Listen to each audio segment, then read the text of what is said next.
متابعينا الكرام، مرحبا بكم في استوديو مريخ جرافيك. حلقة كاملة شرح وتحليل فني بالصورة والصوت لمباراة المريخ مع النجم الساحلي في كأس زايل الأندية الأبطال.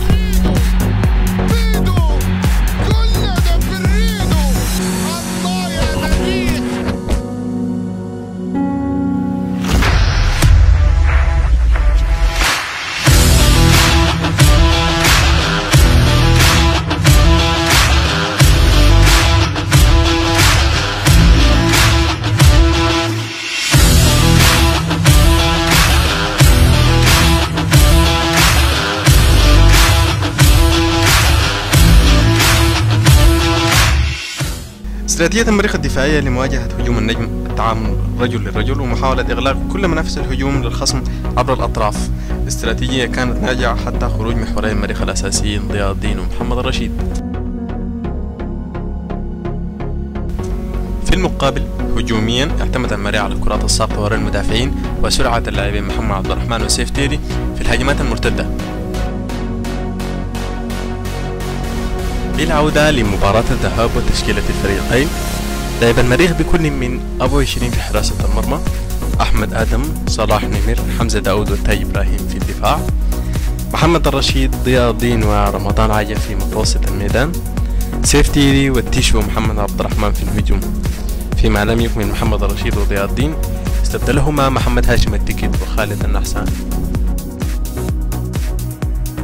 يعتبر أقوى خطوط فريق النجم الساحلي هو خط الوسط، حيث يتميز الفريق بخط وسط متميز دفاعيا وهجوميا يمثل فيه مالك بايوي بالرقم 20 ومحمد أمين بن عمر بالرقم 29، ماهر الحناشي بالرقم 19 وإيهاب المساكني بالرقم 10.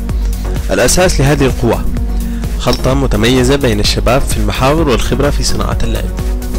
اتضح جليا اعتماد النجم الساحلي في استراتيجيته الهجومية على أطراف الملعب، حيث يتقدم طرفي الملعب يمينا ويسارا لإيجاد دعم من متوسطي الميدان على الأجناب للتسلل خلف المدافعين وعكس الكرات وتمريرها لداخل منطقة جزاء الخصم، في حين أن الفريق النجم لا يمتلك أي استراتيجية أو خطة واضحة للهجوم عبر الوسط، ويعتمد هنا اعتمادا كاملا على مهارات الأفراد المتمثلين في الثلاثي إيهاب المساكني وياسين الشيخاوي وماهر الحناشي، الأخير قلما يجد الفرصة ليخترق في العمق.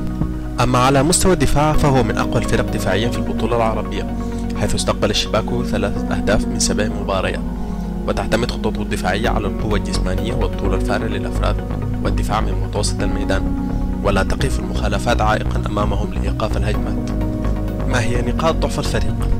واجه الفريق انتقادات على مستوى الهجوم، وتحديدا المهاجم الصريح كريم العريبي والوافد الجديد الفنزويلي مندوزا، لكنه يبقى أحد أقوى خطوط الهجوم في الدوري التونسي والبطولة العربية والأفريقية، حيث لا يعتمد الفريق على لاعب محدد لتسجيل الأهداف.